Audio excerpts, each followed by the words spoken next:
Diabetes ఉన్న వాళ్ళకి kidney pie ఎలాంటి ప్రభావం ఉంటుంది సార్? నేను ఇంతకుముందు చెప్పినట్టుగానే diabetic kidney disease is the most common cause of kidney failure. అంటే మనము ఒక 100 మంది డయాలసిస్ పేషెంట్లను చూస్తే అందులో 60-70% డయాబెటిక్ కిడ్నీ డిసీజ్ పేషెంట్సే ఉంటారు. అంటే chunk of kidney patients, chunk of dialysis patients, కిడ్నీలు ఖరాబ్ అయినాయి ఒక 100 మంది కంటే అందులో 70 మంది డయాబెటిక్ పేషెంట్సే ఉంటారు.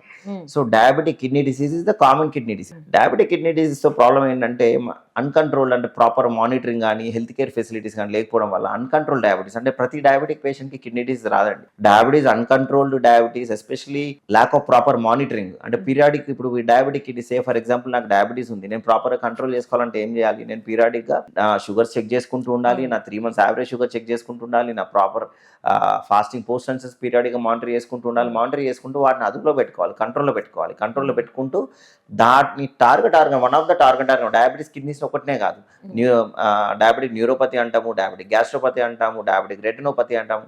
సో డయాబెటీస్ బాడీలో ఉన్న అన్ని ఆర్గన్స్ని సమ్ ఆర్ అదర్ వే ఇండైరెక్ట్గా టార్గెట్ ఆర్గన్స్ అవి.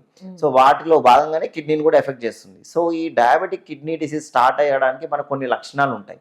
సో ఆ లక్షణాలతో పాటు మనము లక్షణాలు స్టార్ట్ అవ్వడానికి చాలా టైం పడుతుంది. బట్ అంతకంటే ముందే మనం కొన్ని బ్లడ్ టెస్ట్లు కానీ యూరిన్ టెస్ట్లు కానీ చేస్తే మనం డిటెక్ట్ చేసుకోవచ్చు. సో ప్రాబ్లం ఏమవుతుందంటే మనకు డయాబెటీస్ మెడిసిన్స్ వాడుతూ ఉంటాం, అన్కంట్రోల్ షుగర్స్ ఉంటాయి, వాటి target organ damage kidney effect అవుతూనే ఉంటుంది. కానీ మనము దాన్ని పీరియాడిక్గా స్క్రీనింగ్ చేసుకోం.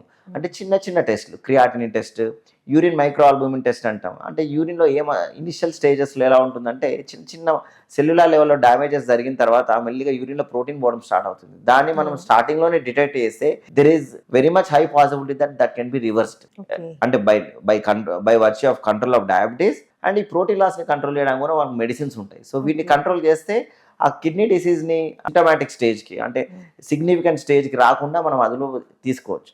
బట్ మనకు ఈ lack of awareness, most importantly lack of awareness and periodic monitoring, ఈ రెండు లేకపోవడం వల్ల డయాబెటిక్ కిడ్నీ డిసీజ్ మనం కామన్గా చూస్తూ ఉంటాం. ఇప్పుడు మీరు అన్నట్లు ప్రోటీన్ వెళ్ళిపోవడం అనేది అది డయాబెటిక్ పేషెంట్లోనే ఉంటుందా, లేకపోతే ప్రోటీన్ కొంతమందికి ఎక్కువై కూడా వెళ్ళిపోతుంది? నో. ఇది ఎలా ఉంటుందంటే ఈ ప్రోటీన్ లాస్, అంటే ఇప్పుడు సే ఫర్ ఎగ్జాంపుల్ ఒక పేషెంట్కి ఫీవర్ వస్తారు, ఒక పేషెంట్ ఫీవర్తో వస్తారు. ఫీవర్ అనేది ఒక జనరలైజ్ సిమ్టమ్. నాకు ఫీవర్, నా లంగ్లో ఇన్ఫెక్షన్ ఆఫ్ ఫీవర్ వస్తుంది, నా కిడ్నీలో ఇన్ఫెక్షన్ ఆఫ్ ఫీవర్ వస్తుంది, నా కాలుకి ఇన్ఫెక్షన్ ఆఫ్ ఫీవర్ వస్తుంది, నాకు చిన్న వాటి కాలండి వైరల్ ఇన్ఫెక్షన్ వచ్చిన ఫీవర్ వస్తుంది. సో అన్నిటికీ ఒక బ్లాంకెట్ సిమ్టమ్ లాగా ఫీవర్. అలాగే ప్రోటీన్ లాస్ కూడా. కిడ్నీలో ఎన్ని రకాల జబ్బులు ఉన్నా, ఏ రకమైన జబ్బు అయినా పోయి కిడ్నీని టచ్ చేసింది, కిడ్నీని డ్యామేజ్ చేసిందంటే అంటే కిడ్నీలో గ్లోమెరులస్ అనే ఒక పార్ట్ ఉంటుంది. అంటే that is the main filter, main heart of the kidney అది. సో దాని పైన ప్రభావం ఎప్పుడైతే పడుతుందో అప్పుడు ప్రోటీన్ లీకేజ్ స్టార్ట్ అవుతుంది. సో దానిపైన ప్రభావం పడాలంటే చాలా రకాల కిడ్నీ డిసీజెస్ ఉంటాయి. సో ప్రోటీన్ యూరియా అనేది ఒక కిడ్నీ ప్రాబ్లం ఉందని సంకేతం, కానీ డయాబెటిక్ కిడ్నీ డిసీజ్ అని కాదు.